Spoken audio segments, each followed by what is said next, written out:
Job search is what you have done, what you will do, what you can do. On today's episode, we're speaking with Lora Poepping. Lora has come back into the studio, and today she's actually going to be chatting with us about ways to stay confident in your job search.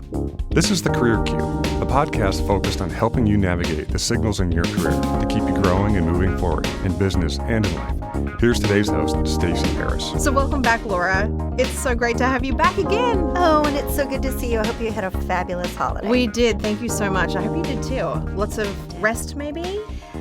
Actually, this is our busy season. Oh. Summer and the holidays are our busy season for working with job seekers. People during the summer, their manager is on vacation, and we get a lot of clients then. And then after the holidays, when they've been with family, enjoyed their family, and then they say, I got to change my job. I got to change my situation. People start calling us around the holidays. Interesting. Around Thanksgiving. Business ramps up and we start getting a lot more clients. So there is a seasonality to it. There is, absolutely. Oh, that's interesting. Okay. Well, so as you've worked with clients, what are some of the common indicators that you've seen if someone needs a confidence boost? What are the indicators that you see in your clients when they're coming to you and perhaps job search isn't going the way that they'd planned? Right. Well, let me preface this by saying that I understand that job search is soul-sucking work.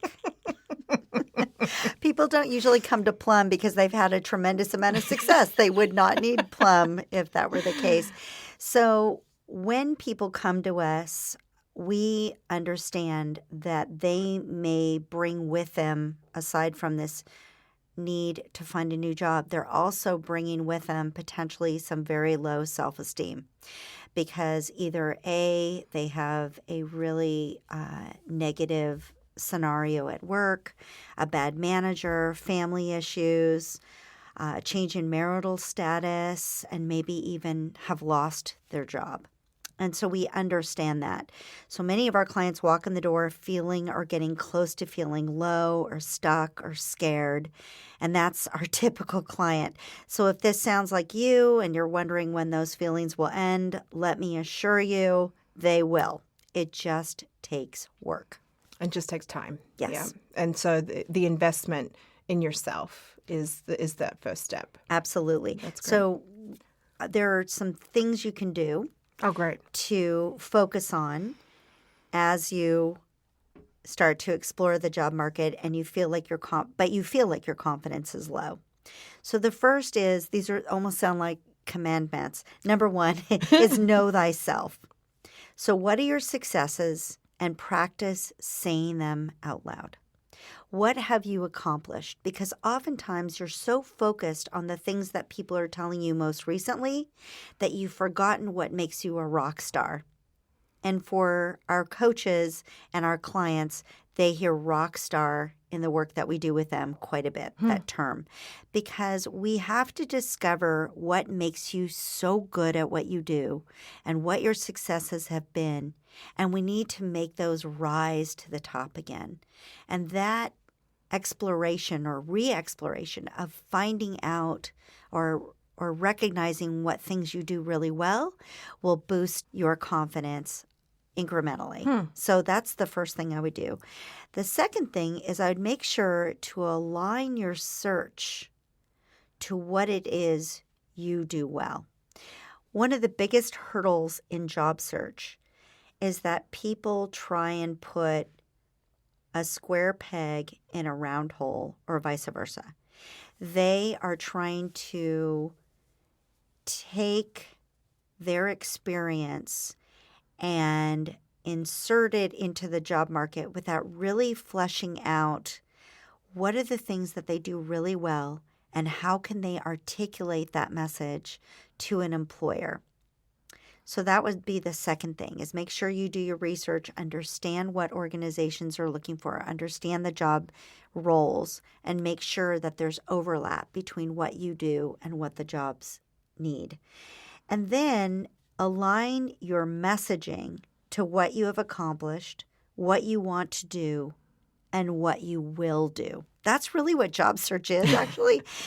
I hate to dumb it down, but job search is what you have done, what you will do, what you can do. Actually, not perfectly in that order, but being able to articulate that really well is key and critical, because as it relates to confidence, if you're giving that message and people are responding to it, as you see people get excited about what you're saying, that will boost your confidence.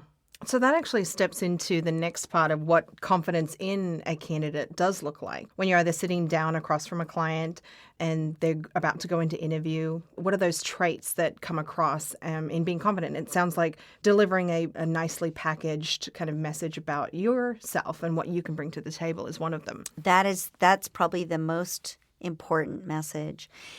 The energy that you give off is also really important. And if I can put it a simpler way, the enthusiasm that you have. When your energy is low, a hiring manager, a recruiter, even your friends are not going to see you as a solution to someone's problem. And actually, that's also what job search is it is a hiring manager having a need. And that need is either being tackled by the manager themselves, and they're doing two jobs, or by someone reporting to them who also is taking that on, or there are responsibilities falling through the cracks. If you show up with energy and enthusiasm and a really solid sense of who you are and what you can give to a job, then you're going to be seen as a solution to a problem. And if you're the solution to that problem, a hiring manager is going to get really excited about who you are. I'm going to give you a specific example. We work with many parents who are returning to the workforce after raising families, maybe out of the workforce as much as 10 years. And many of those people will say to me, oh, there's ageism out there. There is ageism. I know I'm not going to get a job. I won't sugarcoat it. If you want to work for a startup, oftentimes there is some ageism. Sorry, all you startups out there who are started by 20-something-year-olds. But here's what I tell people that is really important. If you have a skill that is going to help someone move their business forward, they really don't care what age you are. They just want to see if you're a solution to their problem. Right.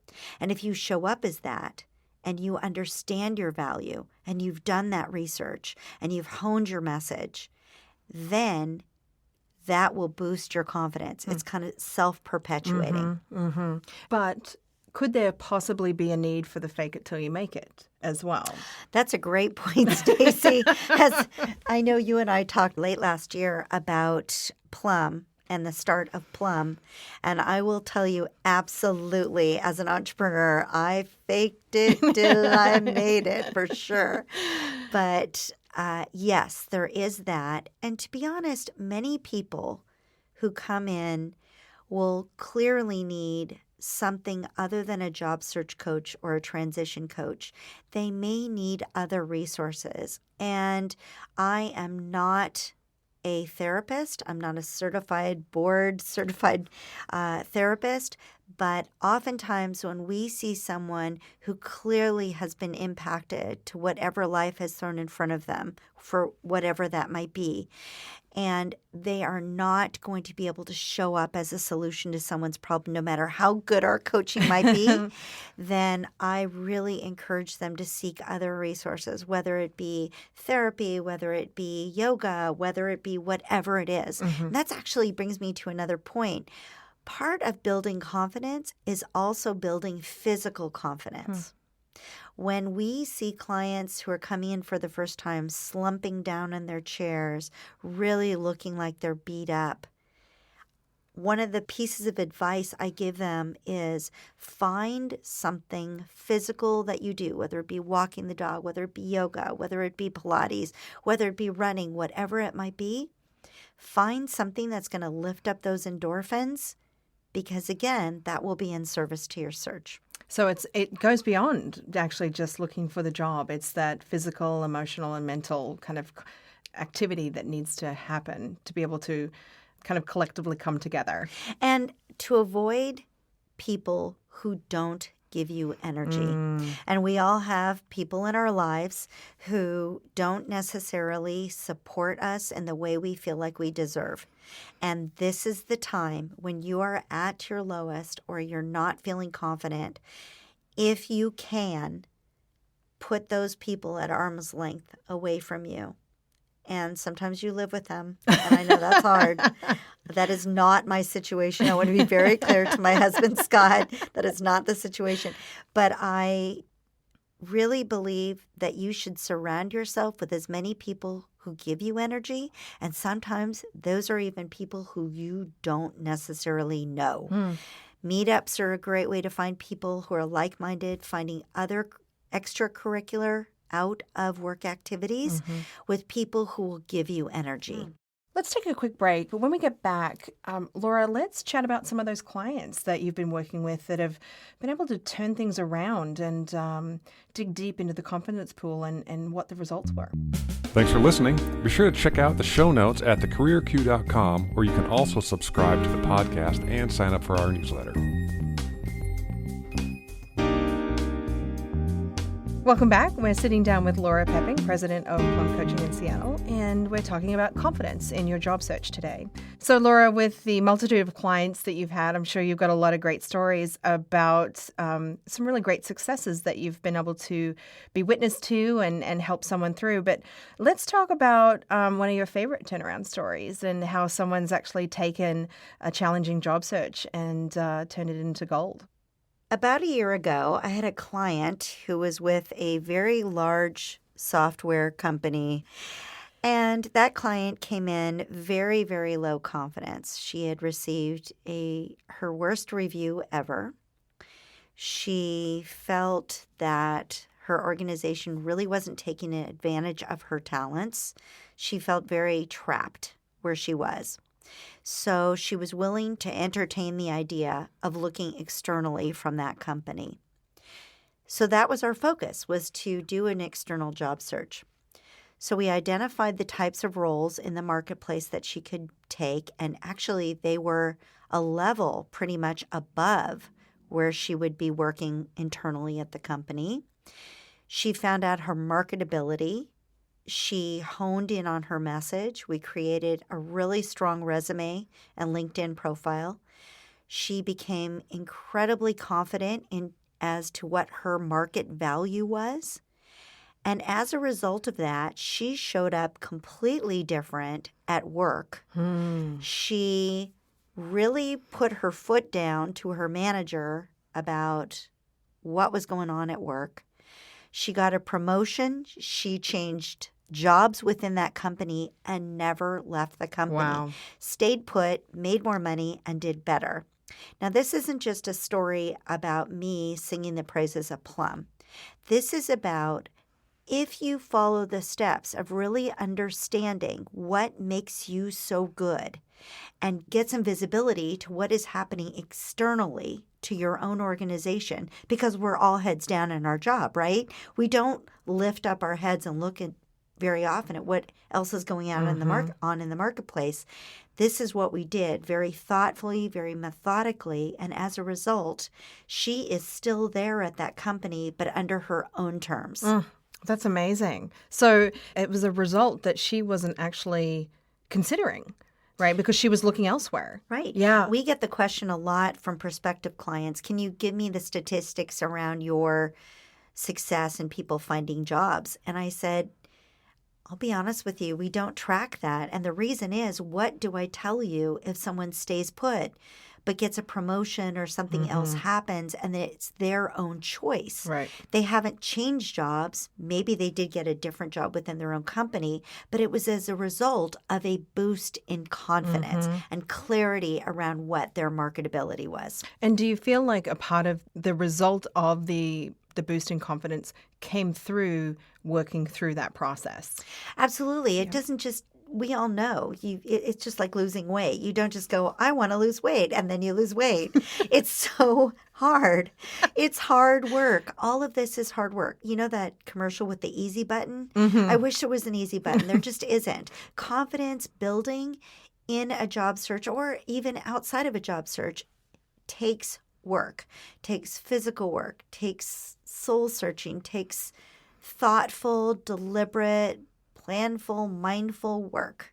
And that's what we love to do. That in of itself is an investment in yourself. Yes. Right? That's the biggest Yes. investment that you can make is in yourself, because no one's going to do you like you do. Yeah. I know that no one does you like you do, Stacey. I know that's for sure. Well, that's great. And it sounds like that's a process that she can continue to evolve with as she continues throughout her career as well. That's great. I hope so. Oh, that's Yes. awesome. So for the folks that are in job search mode today, what are some of the things that they can do on a regular basis to celebrate their small wins, to either maintain their confidence or to give it a little boost on a regular basis?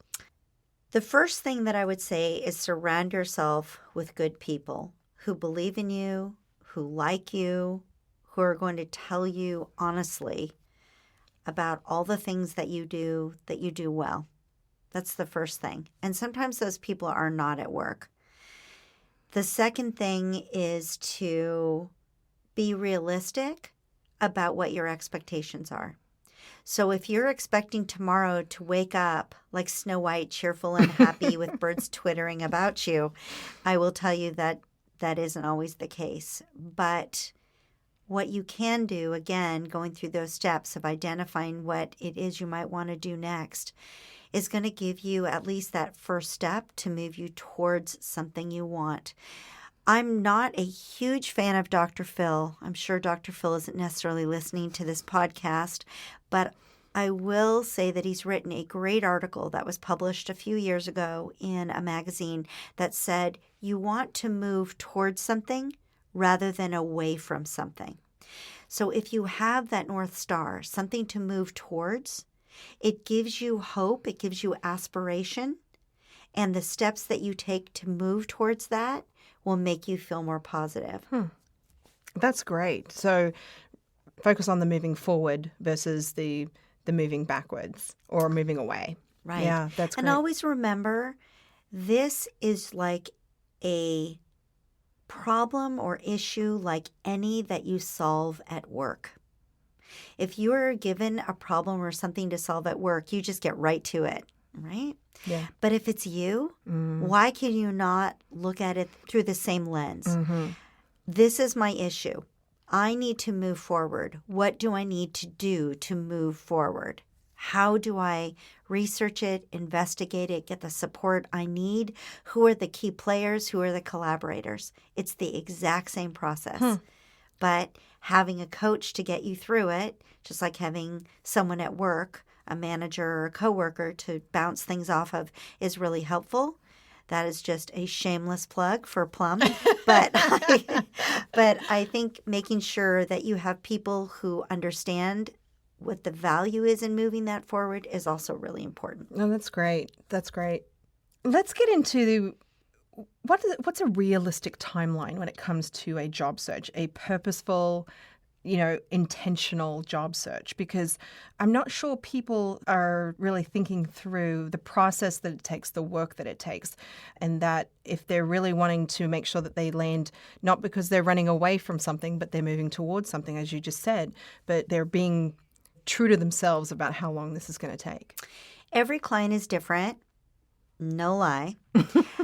Some clients walk in, they've been doing the same thing for 10 years, and they have solid understanding of what they want to do next, and they have a robust community of people or former colleagues or network that they'll be able to tap into, and that goes very quickly. Sometimes when we work with clients, it can take anywhere from 6 weeks to sometimes 6 months.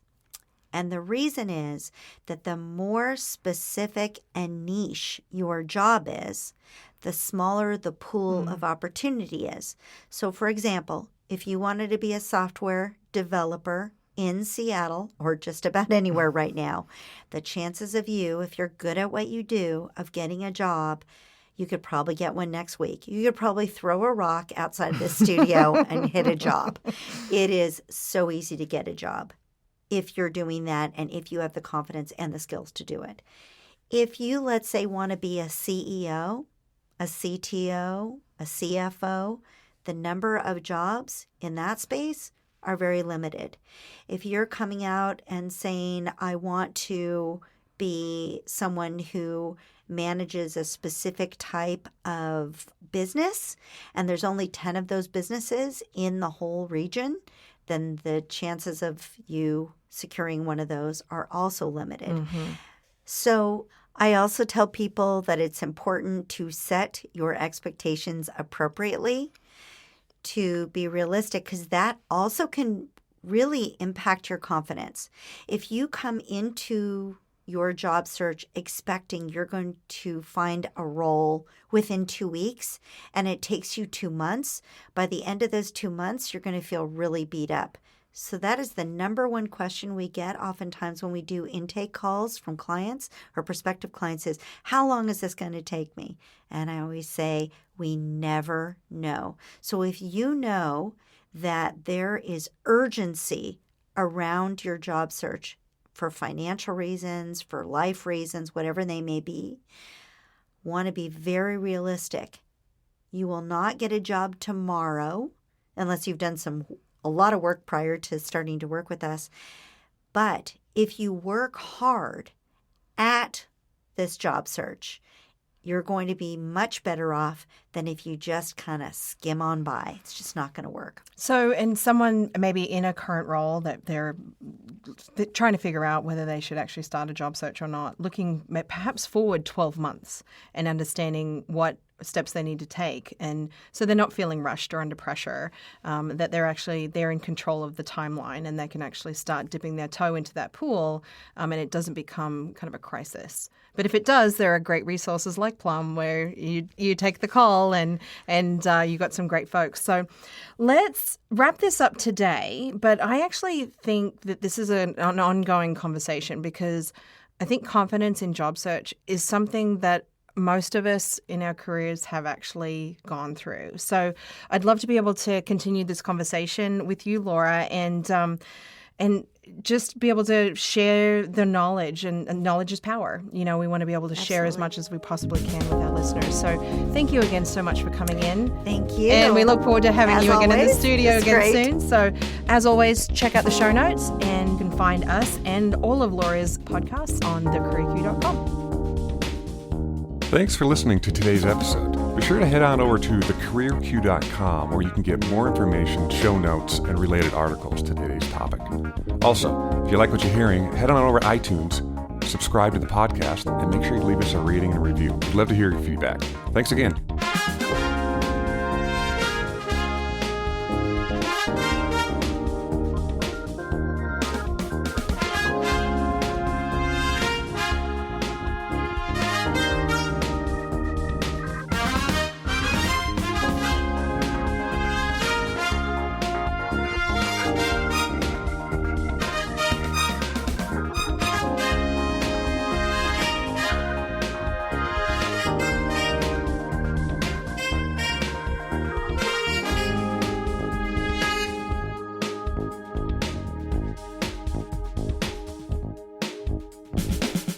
The Career Q podcast is produced by Lens Group Media and recorded at Jack Straw Cultural Center in the lovely Seattle, Washington.